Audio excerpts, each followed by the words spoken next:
హరివిల్ podcast శ్రోతలకి ప్రేక్షకులకి పునఃస్వాగతం. Rest of this episode will be in English. So welcome back to Harivill podcast channel. My guest today is Sivkumar Surampudi. Sivkumar Garu, he is head of ITC's Agro and Agri business and also the IT business. Previously, I did a podcast with him on formulas more than a year ago. So, any of you still unsure of what exactly they hold, those laws which are now standard now, you can go back and listen to them. Okay, now on this episode, I am curious to quiz or ask Sivkumar Garu about not only his professional life and whatever learnings he can share with us, but also I know that he's also working on some biohacks and reverse aging and a few other things, if possible, even about spirituality. I want to touch upon all those things because he has a wealth of knowledge. But let's begin with something very basic. Sivkumar Garu, I know that you are an alumnus of IRMA Anand, but what did you study in undergrad or postgrad? Thanks, Nag, for bringing me back on your podcast second time around. So before I went to my post-graduation in rural management IRMA, I did my BSc in Maths, Physics and Chemistry in Kannur. Okay, great. But the kind of knowledge and the curiosity that you display, at least on Twitter, about science, I thought you must have done at least one PhD. Okay, so now, so you BSc followed by MBA from IRMA, and then from your LinkedIn profile, I can see that before joining ITC, last 32 years you're in ITC, I guess, and but before that you worked in another similar agri business for 6 years. So whether it is your academic choices or whether it is the companies you chose to work with, what was the thinking behind those choices you made? So the earlier organization I worked for is a farmers cooperative. That came as somewhat of a natural corollary after I did my rural management program. At that point of time, the Institute of Rural Management was actually set up to produce professional managers for the cooperative sector, and then widen it to rural management. Over time, it went on to not-for-profits and anything to do with rural institutions. So I went on as part of that to the farmers cooperative in the oilseed sector in Gujarat.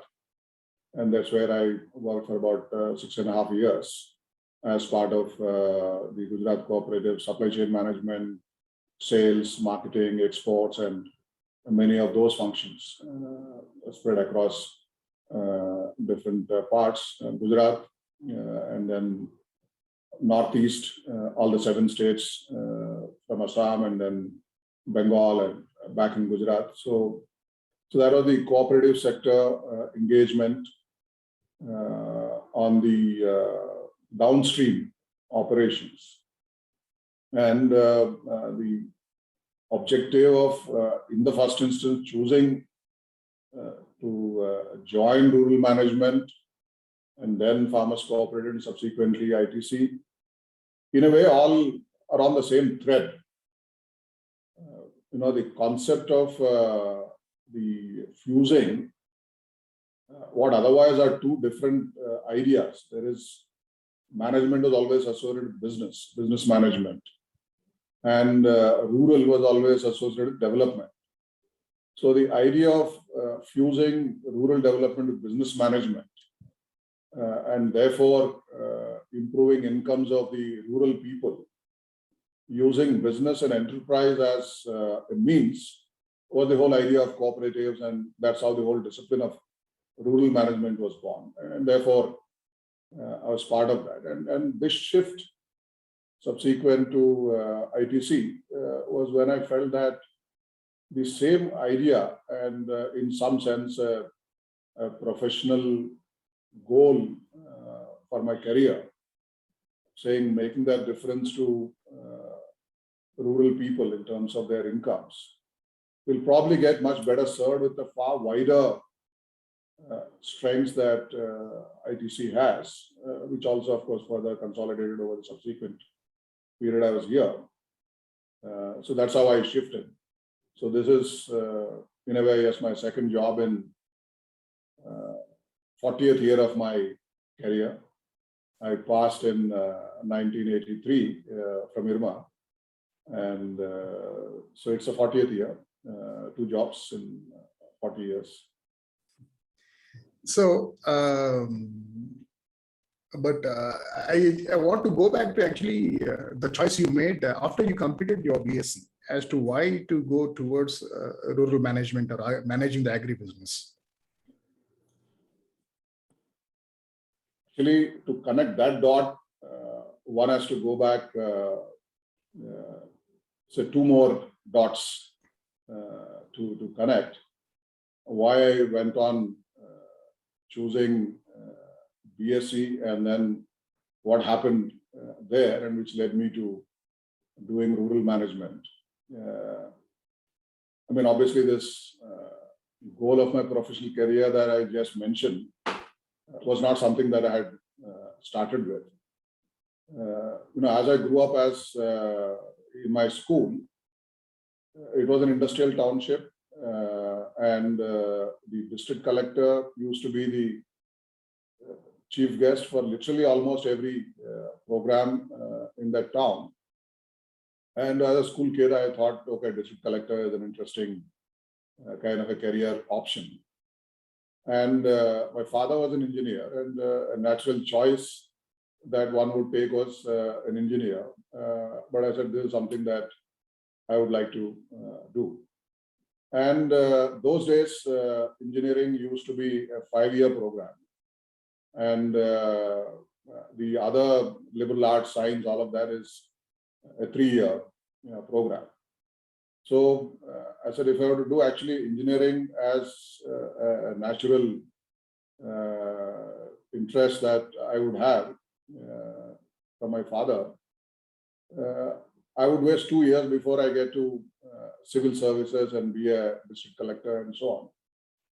So I said I would do a 3-year program, and then I can get there faster.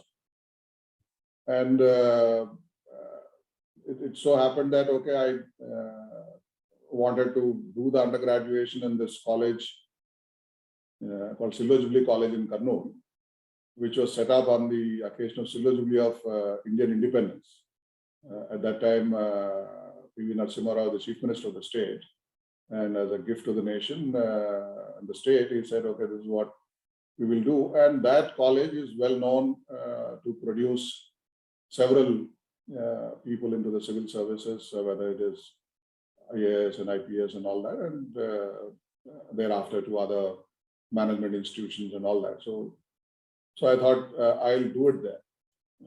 But it so happened that based on the number of seats allocated to different regions of the state, and based on what I wanted to study and medium that I wanted to study, all that I would have is 1 seat. If I get that seat, I get in. If I don't, then I need to do something else. So the deal with my dad was that, okay, if I don't get in here, I'll do engineering. And if I get in here, then I'll do this. And as it so happened, it is the engineering results came earlier, and then I said I had no other option but to do it. But fortunately, well in time, I got this one. Then what happened there is that during the college, you have the typical programs like NCC and NSS. They must still be there at this time also. National Service Scheme is, as part of National Service Scheme, between our first and second year BSc program, those of us who picked up NSS went to different villages doing what is called the socio-economic survey, the census of the village, for our own learning and understanding. And in a way, the village where I went, which was not far from Kannur, it was the dry land of Rayalaseema, and which is where I actually stared at poverty in its face. House after house, when I went, I understand what their incomes are, how do they spend, how do they earn, all of that. And although one saw people, poor people also in the industrial township where I grew up, there were always the maids and the drivers and all of that people, it never hit. It was like, yeah, they're all part of the family. Even when I went home to my grandparents' place in West Godavari district, it was all like villages as you would watch in movies and films. It's the scenic beauty of the Konaseema and all that. And this is probably the first time where I really saw what poverty is and all of that. So in some sense, that dot got gathered in my mind that if I do something, I should probably be doing something to help the rural poverty. And I said, yeah, civil services is a good option that I picked up. As I went on subsequently in my final year of graduation, I was the chairman of the student union of the college hostel. And for some reasons, we ended up with agitation and strike. Those days, it was not uncommon. People used to lose years together in agitations and strikes. And because this was a special college and it was unthinkable to have an agitation, and the reason for agitation was also something legitimate. So the issue was instantly escalated to the chief minister, the education minister, and the chief secretary and education secretary. So we all came from Kannur, me and three other office bearers, the general secretary and the other people from the union. And that's when we camped and then tried, negotiated, whatever. And then during that period, I somehow felt that civil service is not a right career option for me. The decisions actually get taken by the political setup and all that. Okay, in retrospect, that was a limited knowledge that I had. But that's how I said, okay, I will not get into civil services. Then from my senior batch, what happened is that a lot of other people, as usual, get into these various careers and all that. And a number of them got into different IIMs and all that. But none of them cracked for the first time what I heard called the Institute of Rural Management. It was the first year it was set up. My senior batch, immediate senior batch, was the first ones who would have applied. And that's when that I got into this fusion concept, everything that I mentioned a little earlier, when I got those brochures and read and understood. And then said, okay, this is probably a right choice. And the second dot got really connected there in terms of saying that, okay, now that whole idea of doing something about poverty, and this seems to be a great alternative to civil service. And let me again, like in the course of the earlier decision, I said, let me also apply to CAT as a default option. If I don't get in IRMA, I don't know, like my seniors, nobody got a seat, then I'll have to go and do the regular business management. And so fortunately, again in time, it so happened that I got this seat also before I ended up joining potentially IIM Ahmedabad. I picked up and chose IRMA because I got a seat there. And that's how that choice got made. And subsequently, I mean, again, within IRMA, there was a very first field work as it is done. Because most of the people who come through these entrance exams and all that typically are urban boys and girls, and very few have, if at all, any knowledge about rural. So we're all put through, or we'll have to just go and live in a village at different times in the program, it's either 2 weeks or 4 weeks and so on. So you live in the homes of the villagers and again do whatever, some project work and all that. So while living in somebody's home in Nalgonda district here,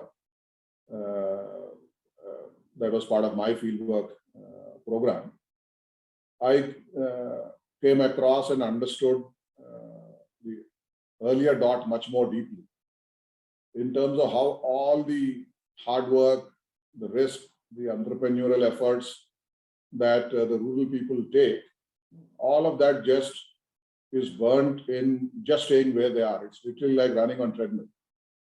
And by then there is some understanding of the cooperative and all of that as part of our initial few days of orientation at IRMA. So there's another lens which was available to understand this whole point that I made about enterprise as a solution to poverty in rural. And so that first-hand experience in a village in Nalgonda got me another dot. So along this journey, at various points of time, it only got deepened in terms of what can be the objective of my professional career. So those were the reasons for picking up whether BSc or IRMA in the first instance, and then subsequently the other two. Very interesting. So now looking back after having completed 39 years in what you chose to do in a very strange choice. Okay, let me not say a strange choice, but kind of unique choice for kids of that generation or even this generation.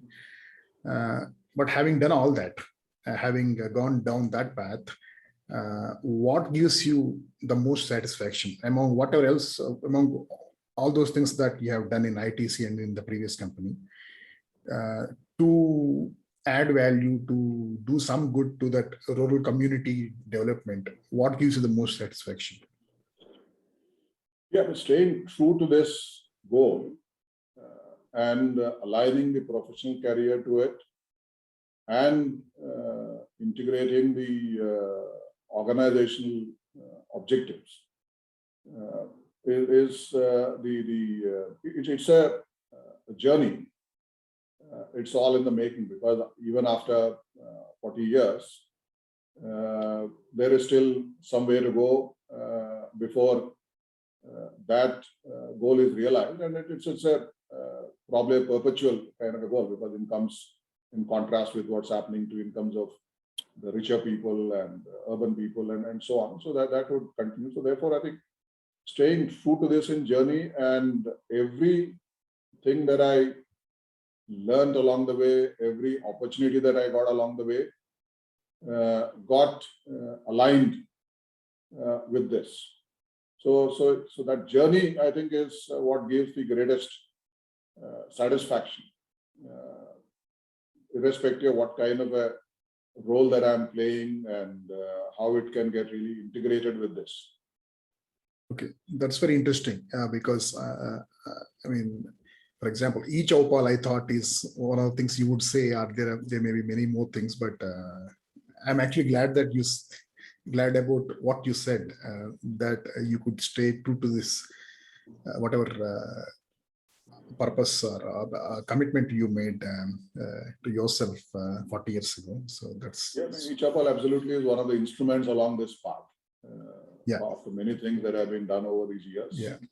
And for all we know, in the next few years, especially with so much technology being available, you may be actually be in a position to do a lot more than what you were able to do in the last 39 years, right?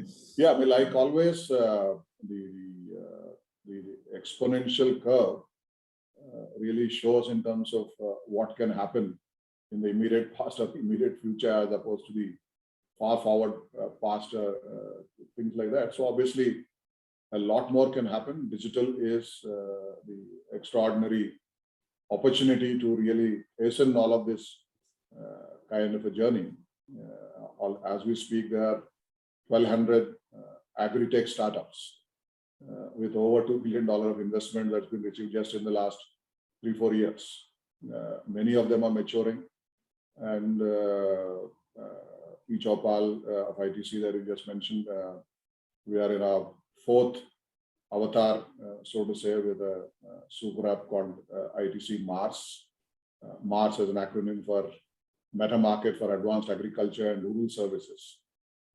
That really becomes a integrator for several of these startups, and with farmer at the center as to how do we bring that. Yeah, certainly I think the technology and digital is really speeding up that process.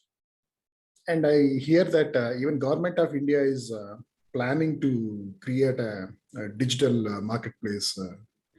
So is it, have you heard that, or are you already in discussing with somebody about it?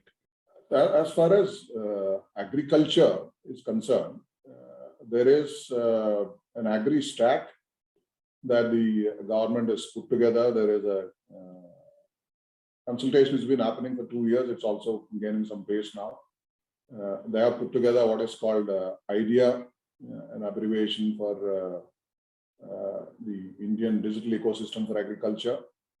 So as part of that, they're going to create some basic, so a lot of data is with the government.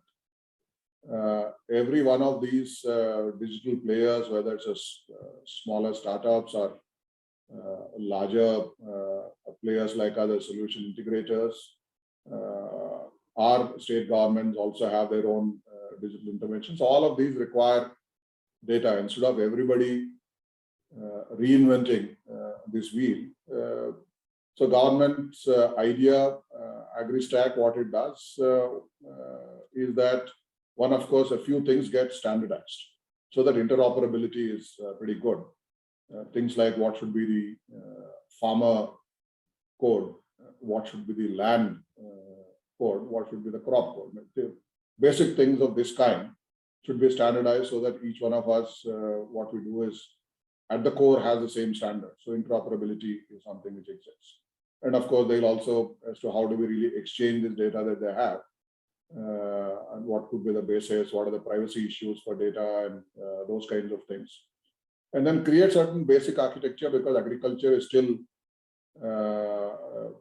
an issue where small farmer incomes are involved, ecological fragility is involved, low-income people's food security is involved, the larger nutrition security of the country is involved. So given all this, there will be a very large plate the government will have, a fair amount of direct benefit transfer happening and all of that. So it's really a collaborative kind of a place. So that ecosystem is what the government is creating. So the consultation paper was put out last year after a fair amount of pre-consultation. So those are the inputs which are going in from the industry. So there are, of course, as part of this larger ecosystem, there are components like the marketplace. The ENAM was an agriculture marketplace which already existed even before perhaps what you're referring as the open network marketplace that the government is creating even for the urban consumers. So ENAM as a electronic version of the National Agriculture Market is already in operation for some time, at least linking all the mandis and that kind of activity. But some of those kind of components are part of this ecosystem, and so different enterprises with their own digital interventions can appropriately make use of this ecosystem and do their own business models as maybe. Okay. So now in ITC agribusiness, you have worked for a long time. And then how did this, you moving or managing the IT business also, when did that happen? Did that happen by design in terms of you seeking out that opportunity, or how did that come about? Yeah, so let me link up. You had this question about choices, about whether it is academics or jobs. Actually, jobs led back to academics, and then I had gone back with a lot of dots in the past. Typically, when you shift jobs, or whether you are doing different jobs inside the same enterprise, same company. The natural top of mind reasons, which all will be required at a point of time in a career, is what is the content of my job, that tomorrow's potential job versus today's job, and other natural elements like what is the salary and what is the location where I'm going to work from. So those are at the base. But interestingly, in terms of managing one's career and making these job choices, whether inside one company or fewer companies or multiple jobs around, is an interesting model called managing human capital. Late Professor Sumantra Ghoshal, sometime around 2000, I had met him in one of the management development programs. It's probably the very first MDP at ISB here in Hyderabad. So he was a part of that program, and we were chatting on the sidelines. And so he talked about, I asked him, what's the latest thing you're working on and all that. He spoke about human capital. And 3 years later, he actually published a paper on that called Managing Human Capital, together with another Professor Linda Grayton of London Business School, where he was working. Now that template, in a way, I've spoken about many times in other contexts also, is that as a professional, when you have choices of where you want to work, what kind of work you would like to do, you actually now see yourself as an investor of human capital. And investing in human capital would actually mean developing and deploying this human capital. And this human capital is a composite of 3 different types of capital. The intellectual capital, which is what you normally would otherwise look at. What is the knowledge? What are the skills? What are the expertise? So many of these elements, depending on what kind of job that one does. But he also argues that, in addition to intellect, you require a lot of emotional capital. You require courage to act. You need resilience to take things in stride, whether you succeed or you fail. So how do you really develop and deploy emotional capital in your job and career is as important, but often ignored. And typically it's just intellectual capital, which is cheap. And third, and possibly even more important capital, is what is called a social capital. It is the nature of relationships that you have built through the career. A simpler definition that I use to talk about social capital is that who knows you and what can they do for you when you ask, as the social capital. So every time you have to make a choice of your next job, next role, is that how am I developing this composite human capital of intellect, emotional, and social? And then how do I deploy it to, okay, if you have a goal, there's a larger goal, or to further your career, if it is simpler than a larger goal. Either way, this is what you need to deploy. So that's the template.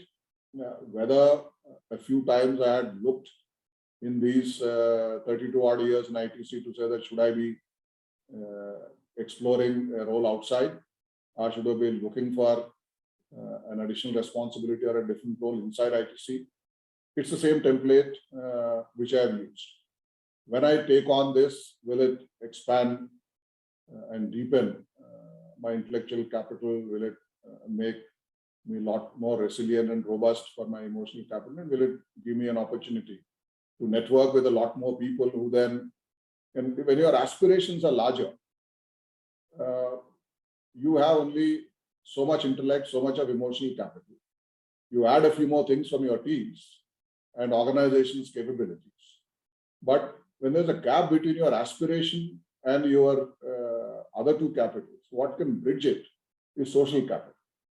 If you go and ask someone, this is what I'm doing, this is what I want, if somebody is there, willingly is able to help you in doing it, that's the social capital.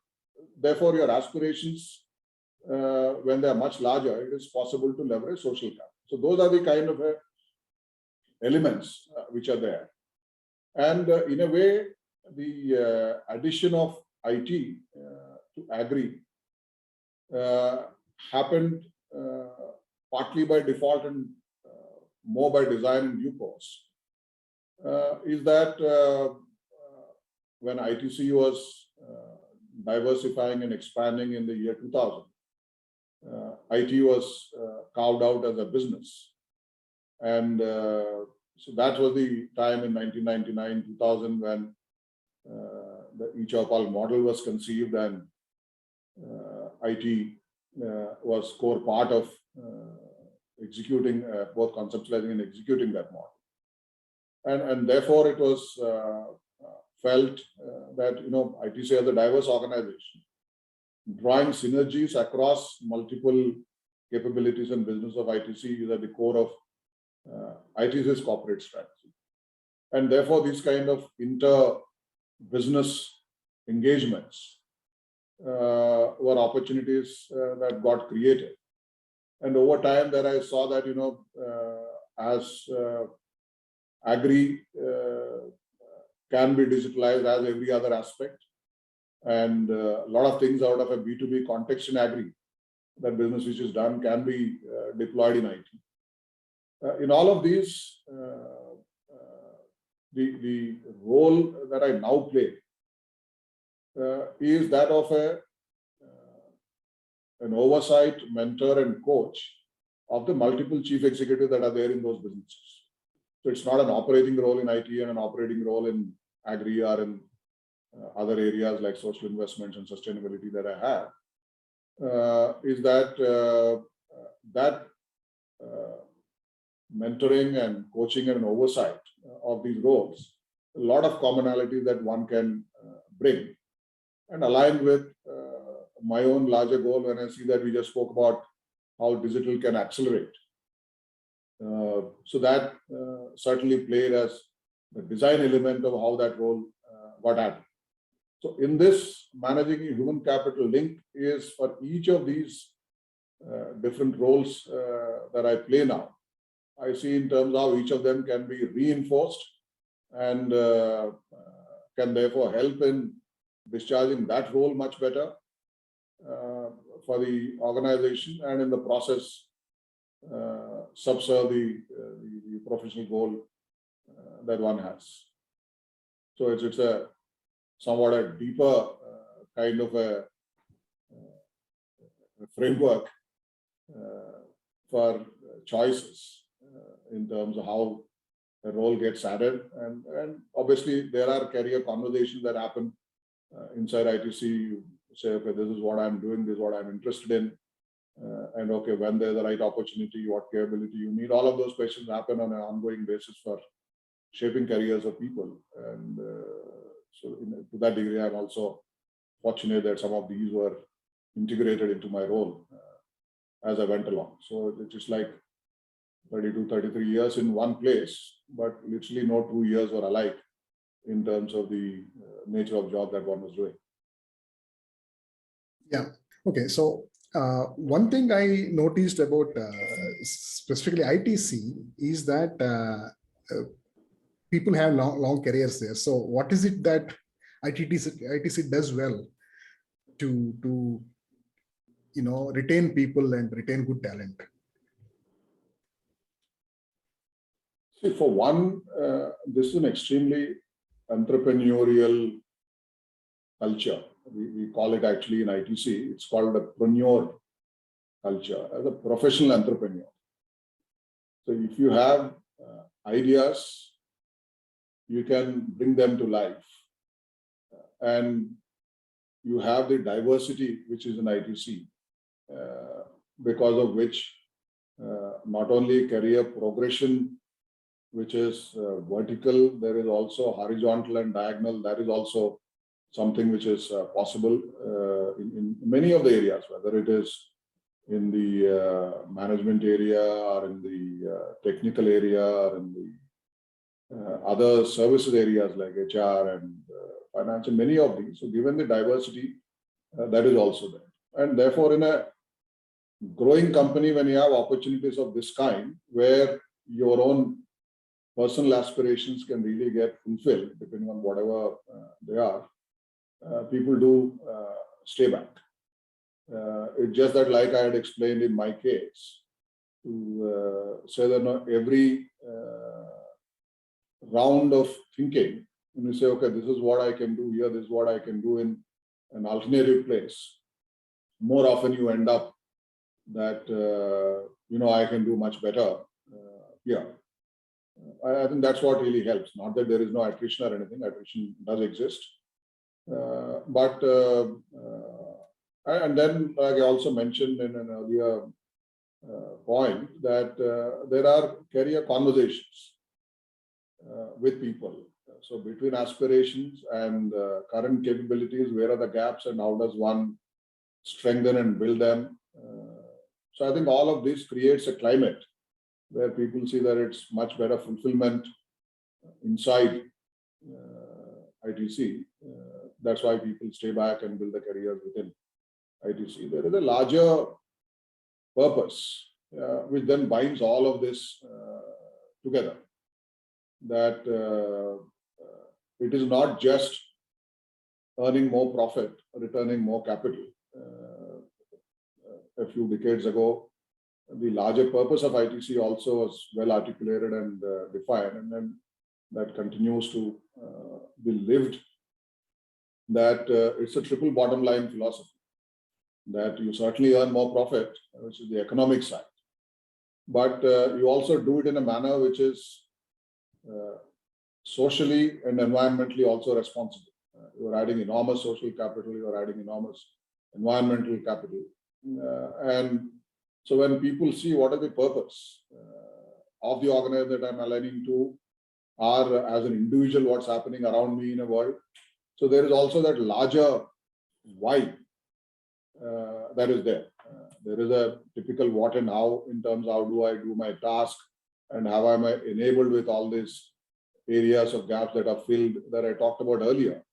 But binding all of this is this why, when I say that, okay, this is what I'm working at and working on, and eventually this is what I'll be accomplishing, that triple bottom line. People take a lot of pride in saying that, for nearly 20 years now, 16, 17, 18 respectively for different metrics, that ITC is carbon positive, water positive, and solid waste recycling positive. And on the social dimension, adding value to as many as 6 million families in the sourcing chain that we are talking about. And there are, of course, downstream supply chain as well, where there are various retailers and so on. So in addition to continuous growth and profits, which is the economic side, these two dimensions, so that also binds people, saying that ultimately this is what I'm accomplishing. As a preneur, I have at an individual level what I can do, and the larger purpose of the company. And that's why people do stay back. Okay, good. So now the next topic I want to discuss with you is about leadership. So in your view, what are the most important elements of leadership? Because there are, okay, I'm talking about leadership in the corporate management context.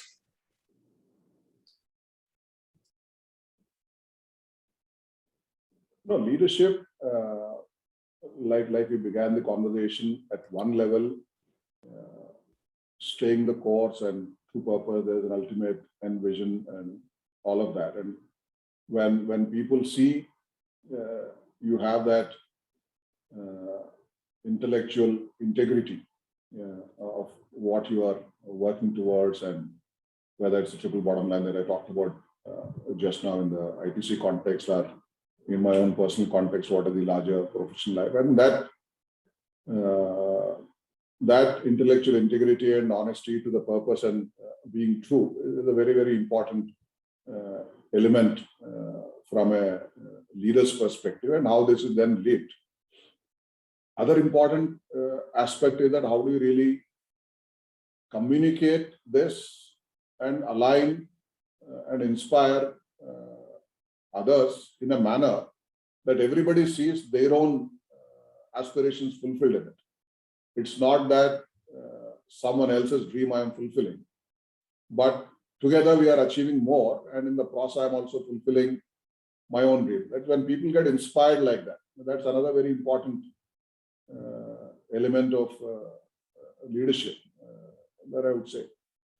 Then, of course, as you evolve in your career, you can make a choice that on this whole issue of inch and mile description, whether I'm inch wide and mile deep, I become an expert in some area, that I am literally the last word in whatever that I pick up.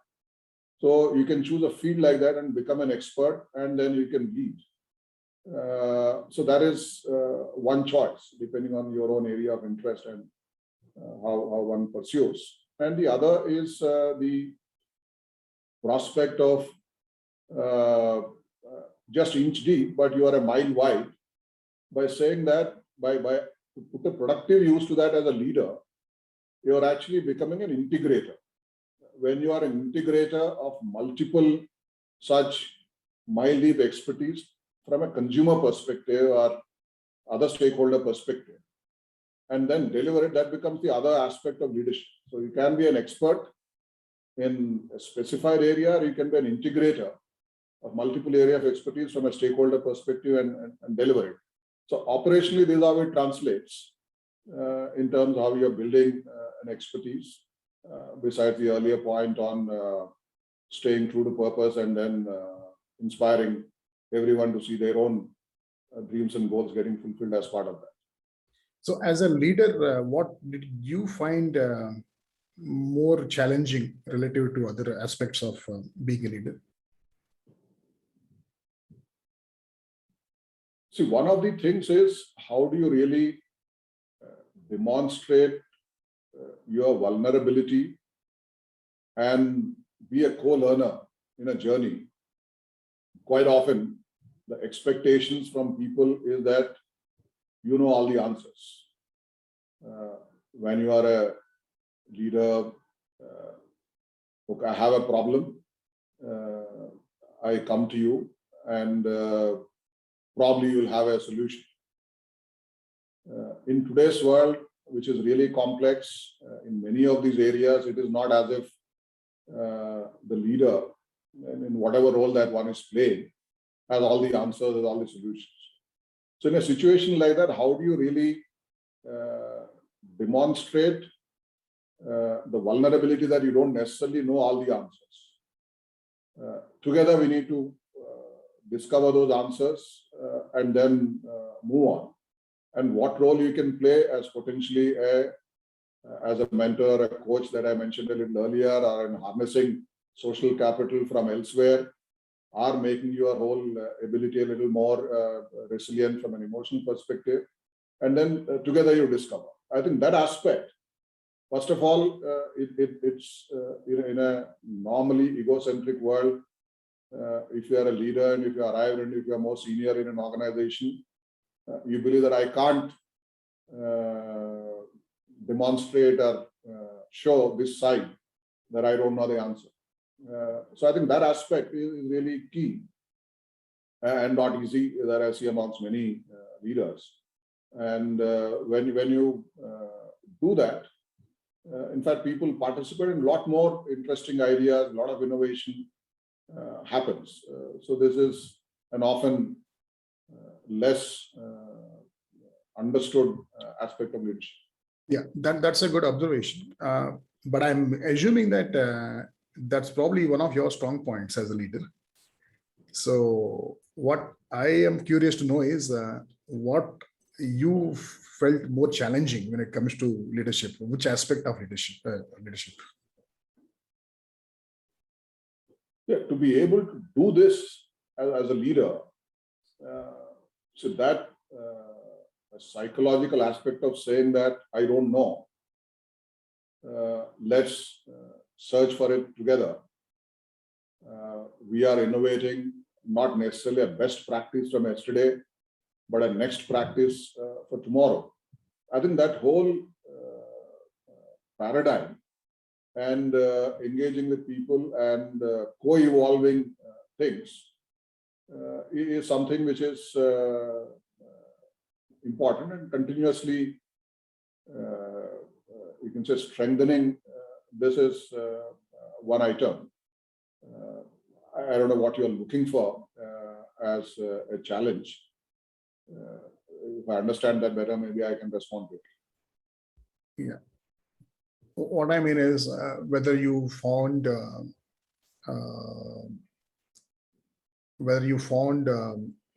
understanding certain functions, certain aspects, or certain domain more challenging when you took up bigger roles, or whether you found building team a challenge, or whether you found hiring good talent is a challenge. That's where I'm going. Okay. From that perspective. So, in today's context, the big challenge is attracting and retaining talent, because the nature of opportunities around the world are just so many, and the entire entrepreneurial opportunities are also unleashed in India with the kind of economic policies and rest of the ecosystem that is evolving in India.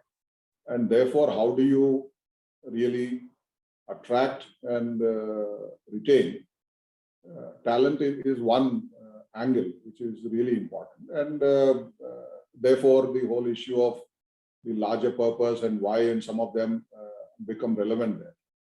And quite often the other thing in retaining, there is always a gap between what an individual thinks he or she is capable of as potential, and where there may be a gap before you show that professional progress to that individual.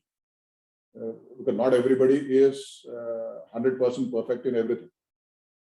But a self perception of somebody most often is higher than someone else's perception of what one's capability is.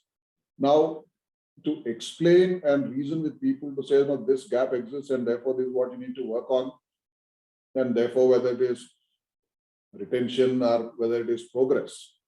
Somebody has worked with an offer from some other company, or another colleague has set up a startup and therefore is pulling out. To then reason out with this person saying that, no, what somebody is seeing and pulling you versus what you still need to build to be able to get similar kind of an opportunity. And that kind of an issue is often there in retention. It is this interpersonal and people issues that how do you really think also from that person's perspective and yet reason out from the managerial role that you are playing at that time and ensure that you retain. That's another ongoing kind of a struggle that exists. So, do you have any personal toolkit or framework for spotting talent for leadership in younger people? So typically it is one simple element is what is the extra initiative that is taken. Every role has a boundary.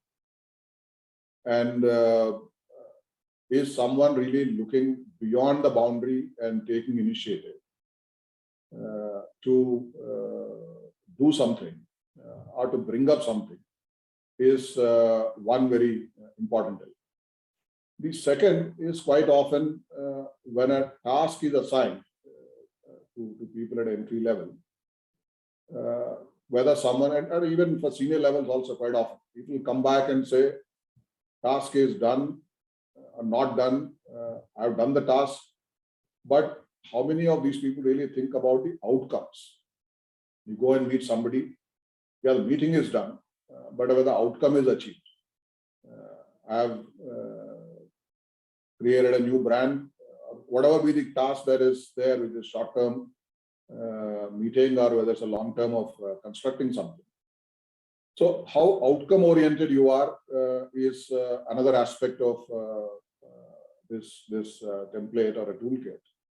And the other piece is really in terms of this aspect of emotional resilience that I talked about in a human capital context.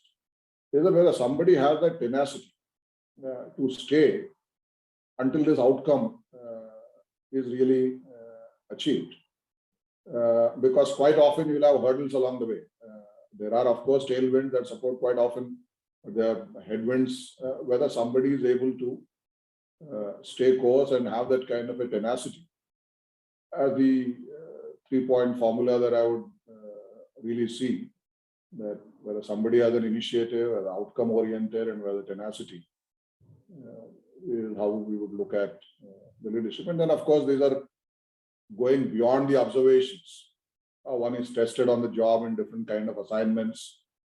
There are pillar jobs, pillar roles as they're called within ITC, to say people then get placed in those roles and see that whether these things get demonstrated. And then you take it from there. Okay. So now upskilling is a buzzword not just in IT industry now, across corporate and even non-corporate worlds. So does ITC promote upskilling? I mean, do you have any special initiative dedicated to that, or if not, what is your personal model of upskilling that you believe will work for any people? So there is a basic upskilling which is integral to any corporate setup or from an individual's perspective, is that they are organized learning and development teams as part of the HR function, where trainings get facilitated. Like I talked about career conversations and all of that a little earlier, you identify where are the areas that you need to strengthen, and therefore when you pull them together, you have an organization perspective on the trainings, then the on-the-job training, some of them based on different kind of projects. I talked about pillar roles, which also helps in upskilling. And then, of course, a lot of reading is elementary as part of this upskilling. Some of this is obviously very conventional kind of upskilling, training, reading on the job kind of stuff. But as the world is evolving, what I've also been doing as an integral part of myself in terms of how I upskill and how that is also appropriate for everybody else inside our team, and so is the case for anybody outside. A couple of other points.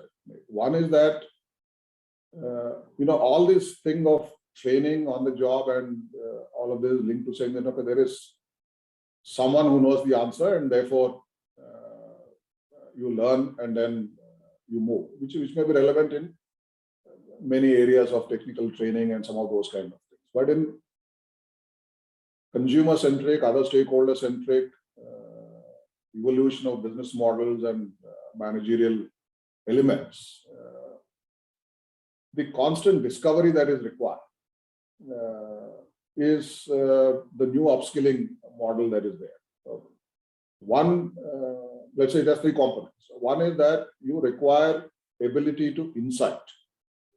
So you need to constantly strengthen your ability to develop insights. Then how do you understand appreciative inquiry? How do you develop empathy? How do you spend time with your consumers, producers, other stakeholders, so that you see them in their context? So first-hand insighting, and we call this a pilgrimage to the consumer homes or farmers' fields or traders' offices, or wherever that you're doing this developing insight. You go on a pilgrimage for first-hand insighting as an integral part of your role. So that is one area that you need to skill constantly strengthen. The second is ability to experiment. Experimentation is the second area. And the skill that you need to develop is, how do I create a portfolio of experiments? There's no one right answer. In the earlier model of upskilling, again, like I said, it's relevant in some areas. There is one right answer. But in many of these areas linked to the inciting, there's no one right answer. You'll have to develop multiple right hypotheses, potentially, experiment with all of them. So how do you create a portfolio of experiments? And then how do you develop and strengthen your hindsight? Also that if this is what I have done in the past, this is what the experiment there, how do you really learn from there? It is skill akin to your hindsight. And then you shortlist what I want to pursue. What it leads to is then the discovery of, okay, I roll out, I have done a portfolio of experiment of, let's say, 7 different ways of doing it. I shortlisted 2 of them as probably more appropriate. I'll pursue them and then make that the dominant logic of my next round of action. And at that point of time, you also require the foresight to say that what potential problems and opportunities will this rollout can possibly create. So in a way, this is a surrogate of insight. Then the hindsight and the foresight, the 3 well-known sides. How do you upskill yourself to this new world, given the level of uncertainty? It's not the traditional model of upskilling. And in fact, even in the technology space, the entire model of agile build and development is around this. And how do you create your squads and tribes and all of that is around this model of the inciting and hindsighting and foresighting, rapid experimentation. So I think this is an area of upskilling that is enormously required. So this is one part of upskilling. The other is that some of the newer things which are more important today, in which pretty much everybody needs to also develop, is one of that is digital. And digital is just a simple label for many deep things which exist there. And therefore understanding, because tomorrow's decisions, already today in fact, are all based on algos, and therefore how do you really understand this? There's only so much that the human brain can process in all this world of data. So therefore an appreciation of digital, even if that's not part of your core, is one aspect. And second is this whole aspect of, given so many things are linked to so many other things, with the situation in Russia and Ukraine, how it is impacting every business in every other area, what happened in COVID pandemic and how everything else got impacted. So all of this shows in terms of what is the level of appreciation you have for systems thinking. Quite often you look at simple models of input, process, output. That's not good enough in your new world. And therefore, how do you really look at that systems thinking is another capability that one must upskill. And in some sense, building scenarios. There's no one tomorrow that you can visualize today and say that that's what I'll move towards and therefore this is what I will do. And therefore your capability of building scenarios and then potential, the way in which things will play out. So these are some of the areas that you need to build capability in. So the basic tools probably will remain the same, whether it is training, is essentially a cohort coming together and then discussing things, looking at a few case labs, doing something on the job and doing it or reading, and then doing it through this 3 sites and then 3 important capabilities. Broadly, this would be a space of upskilling that I can talk about. Yeah. So I think there is a scope for, I mean, rather there is a lack of opportunities to do short assignments or short internships in many areas where one does all the equip oneself with the technical or theoretical knowledge, but to really operationalize it and then understand the challenges, nuances. I feel there is that gap, at least in India. I don't know about the Western world. In ITC specifically, what's the nature of internships that you guys offer?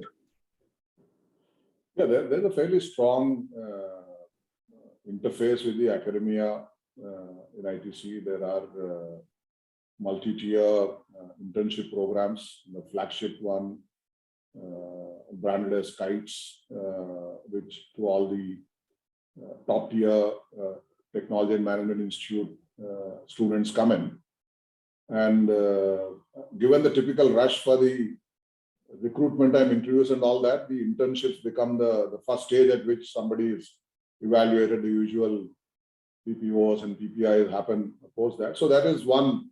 And similarly for other tier institutions and all of that, there are plenty of similar kind of internships where one really deploys. And extraordinary kind of output that I see from many of these interns on how they spend on the real problems and then work with our own supervisors and the guides and their own faculty and then build it. So I think good academic institutions where the faculty participates seriously and besides, of course, our own teams participating seriously, helping out the intern to produce an outcome that is meaningful. It is a great application and where required unlearning, relearning opportunity for interns. In addition to this kind of a program, which typically is 8-week, 12-week, and that kind of program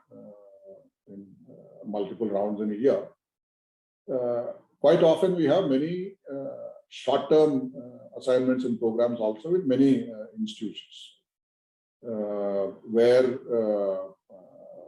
we really have specific problems which are these institutions are engaged with, and then they deploy students to do that. And some of these are also floated not necessarily just for students of academic institutions where we have partnerships with, but also open problems that whether they are through a platform for incubation from the existing startups or in those kind of areas also, because you may have moved into a job. It's not anymore an internship, but it's another method of collaborative engagement that it just broadens the platform on which they are engaging in solving problems. That also happens. It's a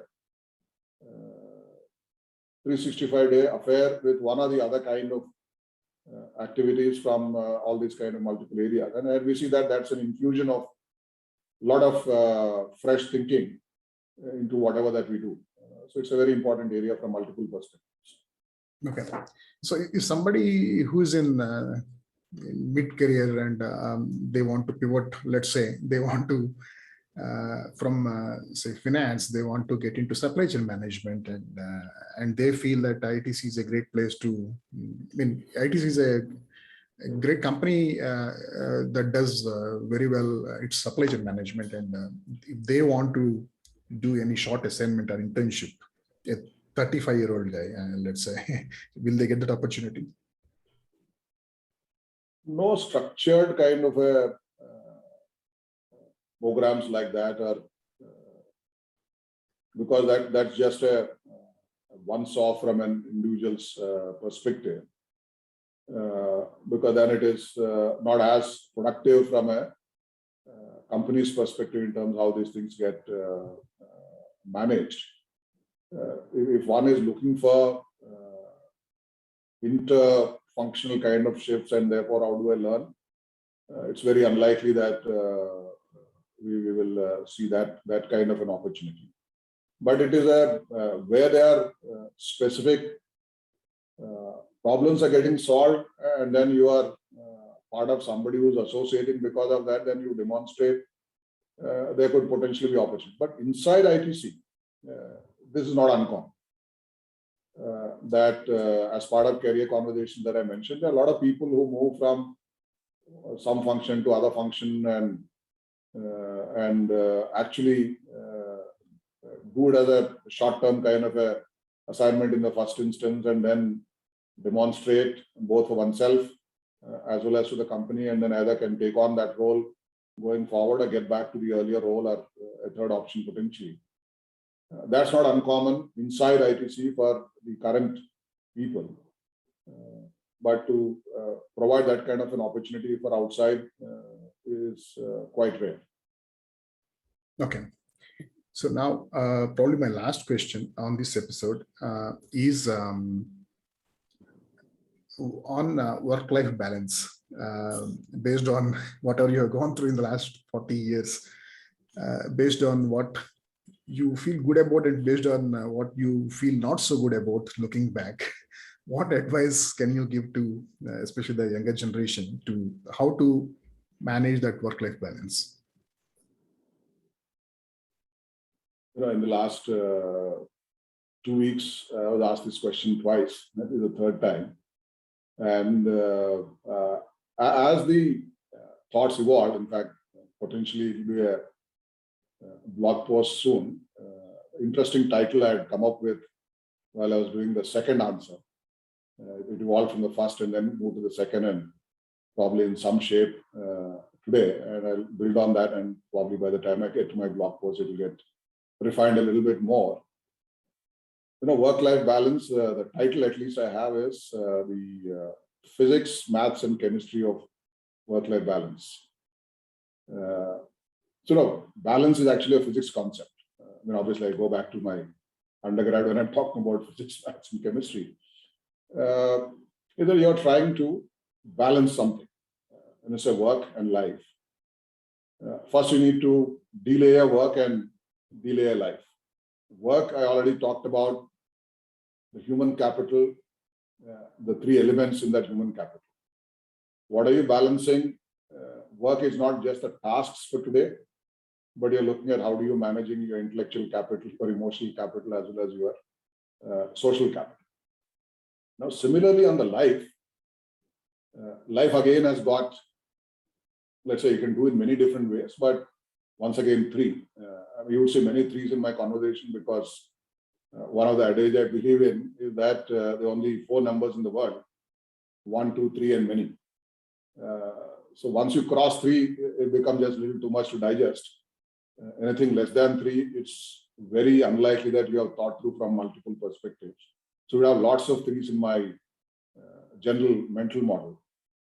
So on the life side, you have self, and self has many parts of it in terms of your own hobbies and your own pastimes and your own other interests and all of that there. And in family, your spouse, children, your parents, depending on what age you are talking about. And the third is friends, social, outside, and these friends and social being slightly different from the social on the work side, and the thing that I spoke about there. So there are 3 aspects of life. So when one is saying work-life balance, the physics side of it is that what am I balancing? You may have 3 on work side and 3 on life side. I'm balancing 6 different things. And then how do I find the time, the purpose for each of these and all of that? So that's one. So the part of physics is really in terms of clarity on, are these 6 things, are these 5 things at this time, are there 3 things or 4? One can decide. And possibly even 7 if you have delayed it a little bit more. Then the math is that balancing these over what time period. If there is a mismatch in terms of, I understand what I'm balancing, but over what time period I'm balancing them, when that's a mismatch, then you have it stress. whether you're balancing this by saying that I'm doing a 9 to 5 job, that's work, 5 to 9 is life. You could look at it like that. Or you say Monday to Friday is work, Saturday, Sunday is life. Or you say I'm in a 24/7 job. Every quarter I have a week of quality life, as it were called, and so on and so forth. So balancing over what time? If you're saying that I'm living in one town working for one company and my spouse is living in another town working for another company, we need to balance.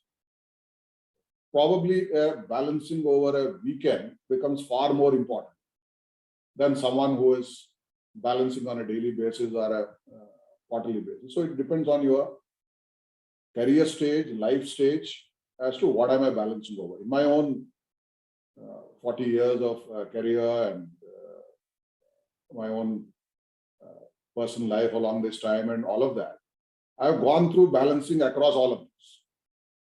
There were times when I was in a 24/7 job. I was the commodity trader.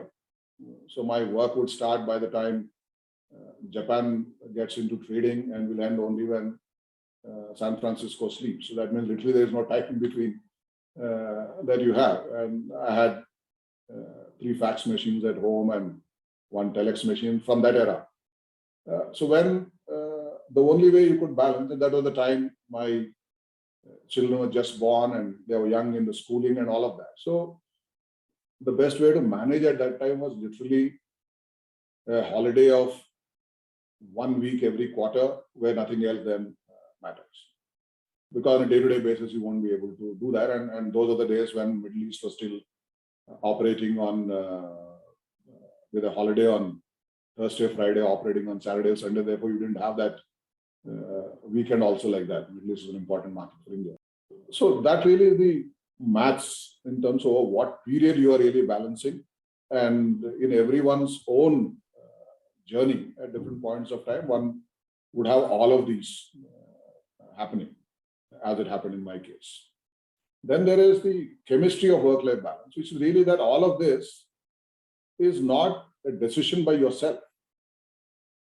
If I say I want to balance over the week or a day or a quarter and all that, it needs to align with rest of the people you're balancing it with. That's where you need to align, and that's the chemistry. Your spouse has to say, yeah, this makes sense at this time in your career, and therefore this is how we do it. If that doesn't make sense, you may have to tweak and pick up something else.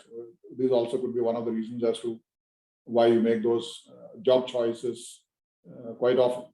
Or you say, okay, I'll do my personal interest probably 6 months later. I'll balance out like that. So therefore, same thing with your office colleagues also. If you say that, no, this is how I'm balancing, then unless there is that chemistry between you and your colleagues, it won't make sense because different people are balancing. It needs to get harmonized at a broader systems level. And that's where the chemistry really comes in. And I'm using chemistry because only when you have good chemistry that you can understand. Otherwise, there is stress. So, I want a weekly balancing, and this fellow is saying at the weekend he is not available. It won't work. So that's really the work-life balance that I've learned with my own experience. And so the title like a physics, maths, and chemistry work-life balance will really pick some curiosity, I guess. And hopefully this will have help to others, because there's a common kind of a problem that I hear quite often these days. People come and say that no, there's no work-life balance. So there is another question related to balance I want to ask you specifically, which is how do you balance between your work life and you're also reasonably active on social media, Twitter as well as on LinkedIn, at least those 2 platforms. And then you also read a lot. So how do you balance between these 3 things, social media, reading, and work life? Yeah, so when you kind of link all of these to the 6 aspects that I talked about, the 3 on the work side and 3 on the life side, they are an integral part of it.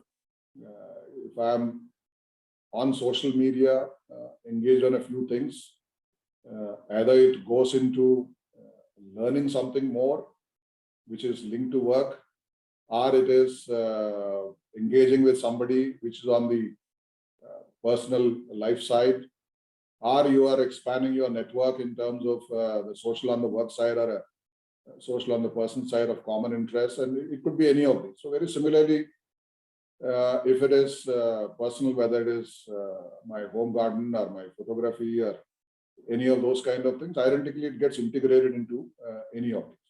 So it's just that when you have your clarity on what I'm balancing, then all of these get integrated. Social media just happens to be one more medium instead of the usual home office third place that one would have, instead of an adda where you go and sit and chat with somebody. This is another adda where you are engaged. So therefore, so long as you are not looking sideways and getting engaged and getting drawn into things, and you're clear in terms of what am I balancing, you can participate in all of these different elements.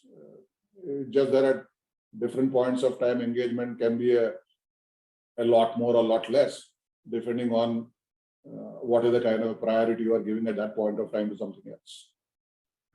Yeah, I realize that using your framework, one can also filter out things which are redundant or which are not adding value to any of these 6 elements on both sides. Yeah, but there's other simple template that I use see, obviously, any thing is a combination of multiple tasks. When you break down, you have a simple template that should this task be done at all? Should this be done by me? Or should this be done now? When you look at it, quite often we get engaged in many things that should not be done at all. It's just that you're getting drawn into many things. So when you filter that out, you have a lot of time available. Now, when you say, should this be done by me? You can, when you say that, okay, this is ideal, and not just in a work kind of a context, delegate to a team. Quite often, it could be to transfer out to a peer group through a task force, or you can escalate to your boss, or you can outsource it to a machine. All of these are possibilities in the question on should it be done by me. And all of these are possibilities that we normally don't exercise if we don't think through very well. And then should this be done now? There are things which can wait, and there are things should not have ended up as a crisis management today. If you did it well at a point of time, in this manner, I should have done it now. So all of that really open up. So therefore, as part of balancing, so long as there's clear on this aspect, you can filter out many different things. Yeah, that's very useful. So thank you very much for your time, sir. As I said, I do want to discuss a few more topics with you on especially the body, mind, and soul aspect, how to take care of them, nourish them. But I think that should wait for another episode. Thanks for your time again. I greatly enjoyed this conversation. Looking forward to the next round sometime. All the best.